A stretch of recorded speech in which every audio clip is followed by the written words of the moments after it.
दोस्तों, सच्चे हृदय से कमेंट बॉक्स में लिखें, जय माता दी माता रानी आपके सभी कष्टों को समाप्त करें, आपकी झोली खुशियों से सदैव भरी रहे। दोस्तों, नवरात्रि का महापर्व 9 देवी अर्थात 9 कन्याओं को समर्पित है।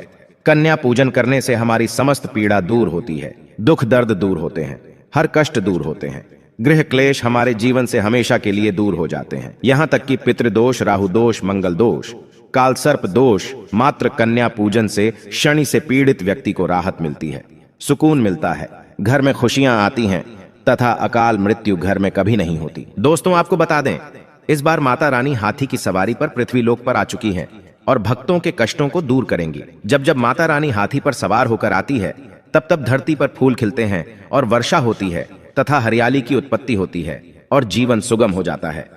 किसान के घर में साक्षात मां जगदम्बा जगत मां का आगमन होता है। दोस्तों, इस बार के नवरात्रि बहुत ही शुभ और मंगलकारी माने जा रहे हैं। इस बार शारदीय नवरात्रि 15 अक्टूबर दिन रविवार को शुरू होकर और इसका समापन 23 अक्टूबर दिन सोमवार को होगा। ऐसे में 24 अक्टूबर दिन मंगलवार को ही दुर्गा विसर्जन होगा। जो लोग माता रानी की स्थापना करते हैं, मूर्ति स्थापना करते हैं, वह लोग 24 अक्टूबर दिन मंगलवार को विसर्जन करेंगे।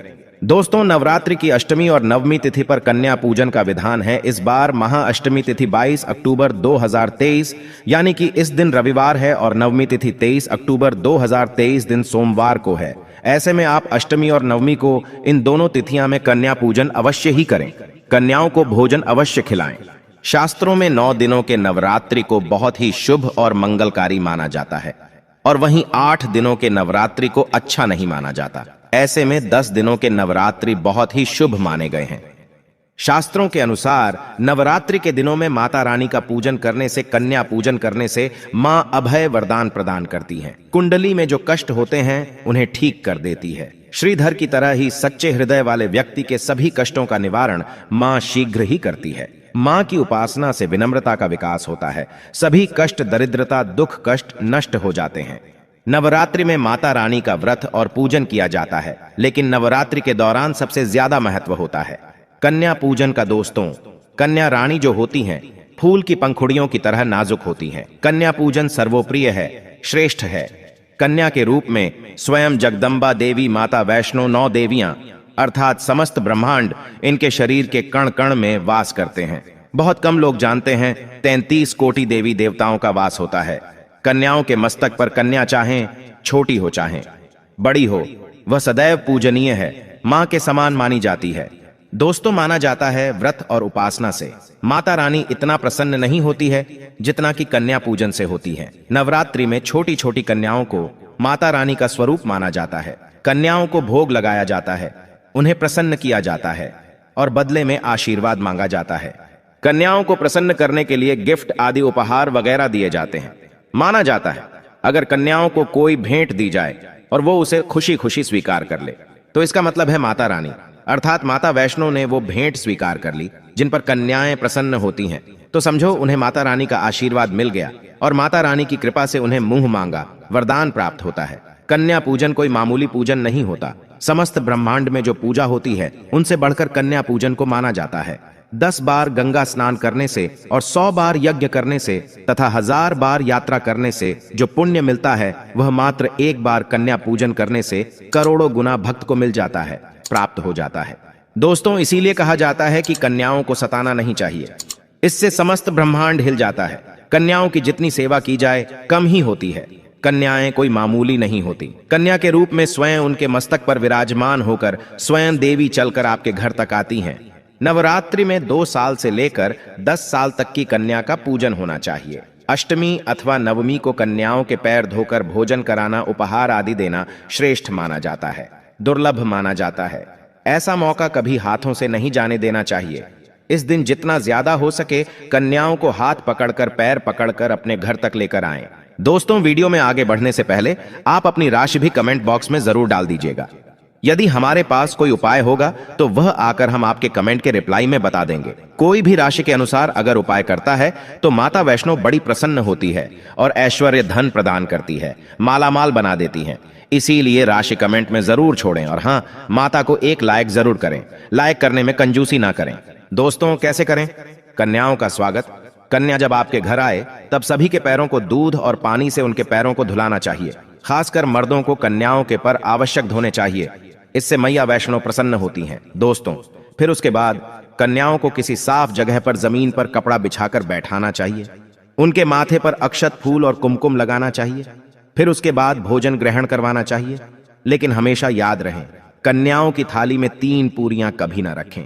इसे शुभ नहीं, घोर अशुभ माना जाता है। 3 पूरियां तथा 3 रोटियां मरने वाले व्यक्ति के लिए निकाली जाती हैं और जेल में कैदियों के लिए दी जाती हैं। ऐसे में कन्याओं को उनकी थाली में 3 पूरी कभी ना दें, लेकिन 1-2 करके पूरियां दे सकते हैं। इससे 3 संख्या बढ़ जाती है और दोष भी नहीं लगता। दोस्तों, कन्याओं को खाना खिलाने के बाद अंतिम में कन्याओं के सर पर लाल चुनरी उड़ाना चाहिए और भोजन में आपको खीर, पूरी, हलवा, चना तथा आलू की सब्जी, छोले वगैरह की सब्जी खिलानी चाहिए। पनीर आदि भी खिलाया जा सकता है। वैसे माता रानी का प्रिय भोजन खीर, हलवा, पूरी और छोले आदि ही हैं। लेकिन भूल से भी लहसुन और प्याज का इस्तेमाल कभी ना करें, अन्यथा अनर्थ हो जाएगा। अक्सर कई लोग कन्याओं को कुरकुरे का पैकेट, चिप्स वगैरह का पैकेट खिलाते हैं, जो कि घोर अनर्थ माना जाता है, क्योंकि इसमें लहसुन, प्याज का इस्तेमाल होता है, जिसके कारण आपका व्रत खंडित हो सकता है। मां दुर्गा क्रोधित हो सकती हैं।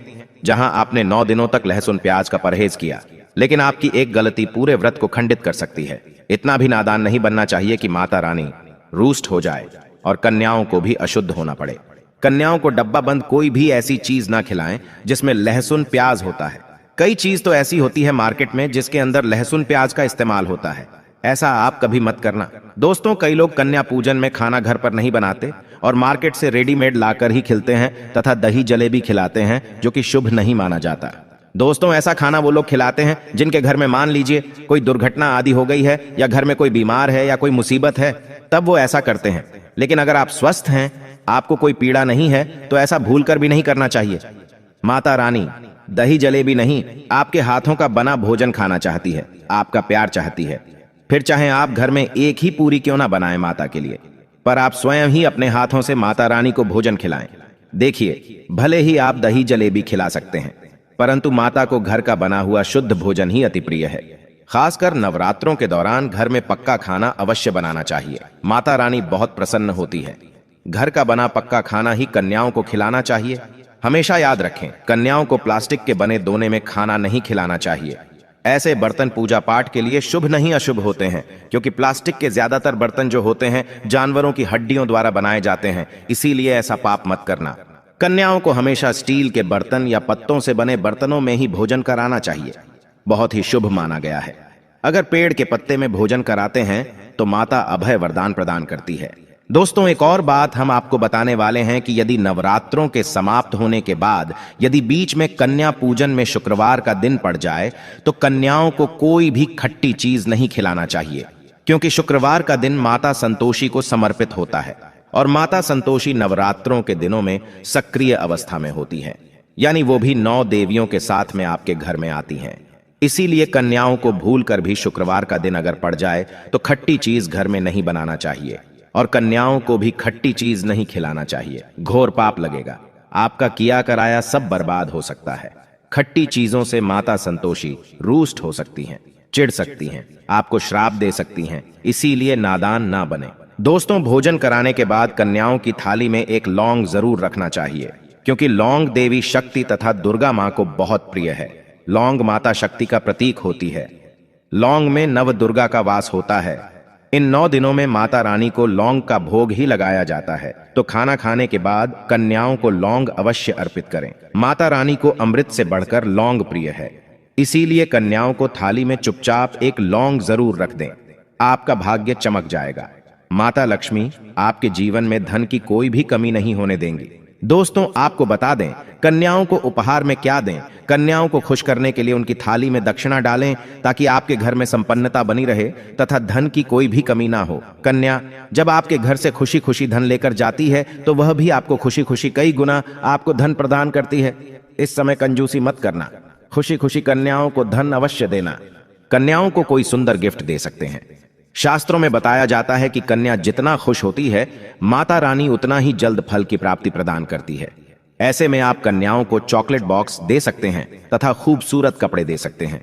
याद रहे, काले कपड़े ना दें और स्टील के बर्तन भी गिफ्ट के तौर पर दे सकते हैं। याद रहे कि कन्याओं को लोहे का कोई भी सामान नहीं देना चाहिए, नहीं तो राहु केतु का प्रभाव आपके जीवन में प्रवेश कर जाएगा। राहु काल तथा राहु दोष आपको लग जाएगा, आप बर्बाद भी हो सकते हैं। दोस्तों, जब कन्या अपने घर के लिए प्रस्थान करें तो उनके चरण जरूर छू लें और अपने मन में अपनी प्रार्थना को पूरा करें। सच्चे दिल से मांगी हुई मुराद माता रानी अवश्य ही पूरी करती है। सच्चे दिल का मतलब होता है मन में कोई भी लालच ना हो, और अगर वो लालच माता को पाने के लिए बन जाए तो उसे बोलते हैं सच्ची श्रद्धा और सच्ची भक्ति। ऐसी भक्ति के आगे स्वयं 33 कोटि देवी देवता आपको नमस्कार करते हैं। दोस्तों, नवरात्रों के दिनों में अगर मिल जाए आपको ये संकेत तो समझो, माँ दुर्गा आपके घर में आ चुकी हैं। ये संकेत बताते हैं माँ दुर्गा का आशीर्वाद आपको प्राप्त होने वाला है। तो आइए शुरू करते हैं। दोस्तों, पहला संकेत, जब आप कलश स्थापना करते हैं तो जौ से निकली हरियाली बहुत ही शुभ मानी गई है।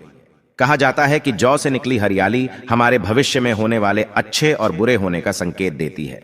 ये सभी बातें हमारे आने वाले साल का भविष्य बताती हैं। यदि आपने जौ बोए हैं और वो किसी कारणवश नहीं हो पाए हैं तो ये संकेत बड़ा ही मनहूस माना गया है। कहा जाता है कि नवरात्रों में जौ अगर सूख जाते हैं या बढ़ते नहीं हैं तो आपको समझ लेना चाहिए कि ये साल आपका खराब होने वाला है तथा घर में कोई बीमारी आने वाली है, या दिन दुगनी रात चौगुनी आपकी कम होने वाली है या घटने वाली है।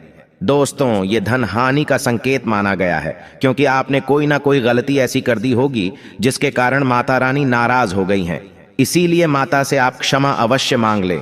माँ अपने भक्तों को अवश्य माफ करती है। एक माँ ही होती है जो अपने बेटे को, अपने लाल को हर गलती पर माफ करती है। लेकिन ऐसा बेटा किस काम का जो माँ से माफी ना मांगे। इसीलिए माता रानी से अपनी गलती की माफी अवश्य मांग लें। मैया वैष्णो अपने भक्तों को कभी निराश ही नहीं करती, बल्कि उन्हें धन धान्य से और खुशियों से परिपूर्ण बना देती है। और दोस्तों, यदि जौ हरे भरे हो जाते हैं तो ये शुभ संकेत होता है। इससे आने वाले समय में आपको बहुत ज्यादा ही धन लाभ होगा। माना जाता है कि 1 रुपए का सिक्का या चांदी का कोई भी सिक्का जौ के बीचों बीच में अगर मिट्टी में दबा दिया जाए तो घर में सुख समृद्धि आती है।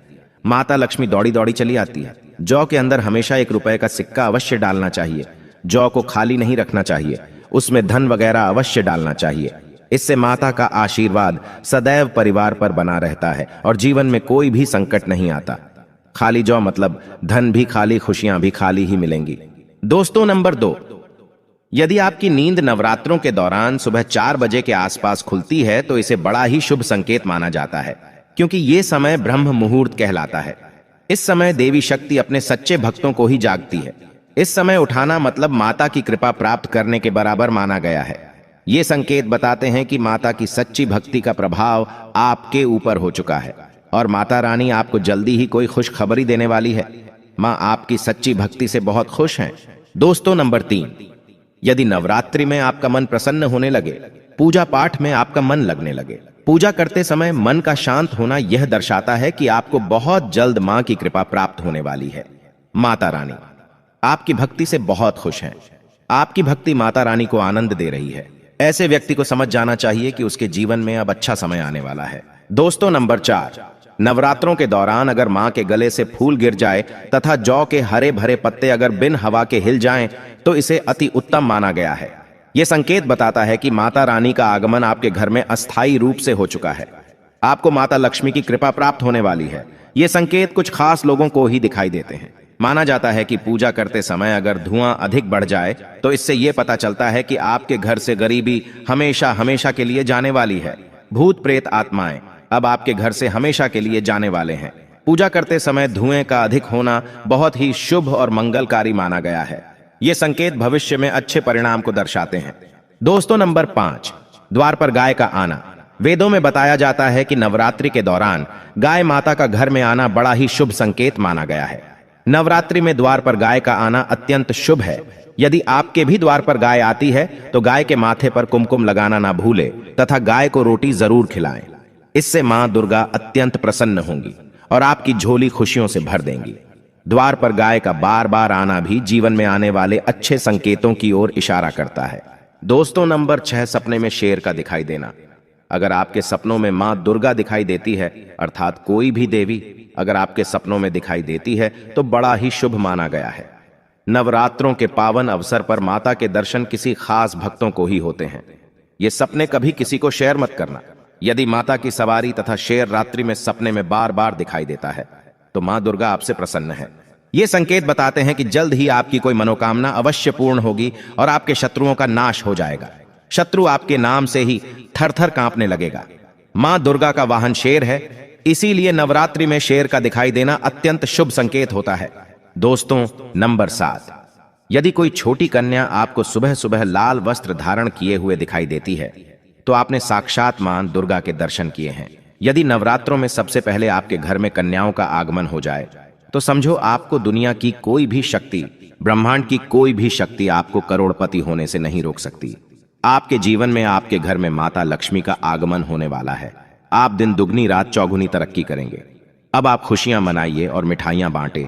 ऐसे में कन्याओं को भरपूर तरीके से खुश रखें और उनका आगमन दूध से चरण धुलाकर करें, कोई भी कंजूसी ना करें। दोस्तों, माता रानी आपको यह संकेत दे रही है कि अब आपका बुरा समय समाप्त हो चुका है। अब जीवन में सुख समृद्धि के द्वार खुल जाएंगे। दोस्तों, नंबर 8, घर पर उल्लू का आना। यदि मां लक्ष्मी का वाहन उल्लू नवरात्रि में आपके घर पर आकर बैठ जाए तो यह भी शुभ संकेत है। इसका अर्थ है कि मां लक्ष्मी का आपके घर में प्रवेश हो चुका है और आपकी आर्थिक स्थिति और मजबूत होगी। लेकिन याद रहे, उल्लू नवरात्रि और दीपावली पर आना ही शुभ माना जाता है। दोस्तों, नंबर 9, यदि ब्रह्म मुहूर्त के समय यानी सुबह के 4 बजे के आसपास घंटियों की आवाज सुनाई दे जाए या शंख की आवाज सुनाई दे जाए तथा कोई भजन सुनाई दे जाए तो बड़ा ही शुभ संकेत माना गया है। इससे यह पता चलता है कि माता रानी आपकी भक्ति से बहुत प्रसन्न है और आपके जीवन में सभी नकारात्मकता का नाश होने वाला है तथा माता लक्ष्मी की कृपा आपको प्राप्त होने वाली है। दोस्तों, नवरात्रों के दौरान घर में काली चींटियों का दिखाना, लंबी लंबी लाइन बनाकर मुंह में खाना ले जाते हुए चींटियों को देखना अच्छा संकेत माना गया है। और यदि मंदिर में पूजा करते समय कोई छिपकली आदि दिखाई दे जाए या मंदिर के स्थान की ओर छिपकली चली जाए तो बड़ा ही शुभ संकेत माना गया है। इससे यह पता चलता है कि आपको माता लक्ष्मी की कृपा प्राप्त होने वाली है, मां का आशीर्वाद आपको मिलने वाला है। नवरात्रों के दौरान मंदिर में छिपकली का दिखना बहुत ही शुभ संकेत माना गया है। आपकी भक्ति का फल आपको शीघ्र ही मिलने वाला है, क्योंकि छिपकली को माता लक्ष्मी का प्रतीक माना गया है। किसी शुभ अवसर पर छिपकली का दिखना मंगलकारी माना गया है और नवरात्रि में छिपकली का मंदिर में दिखना साक्षात देवी लक्ष्मी का स्वरूप माना गया है। दोस्तों, अगर आप वाकई में मां वैष्णो की कृपा पाना चाहते हैं तो कमेंट बॉक्स में लिखें, जय माता दी माता रानी।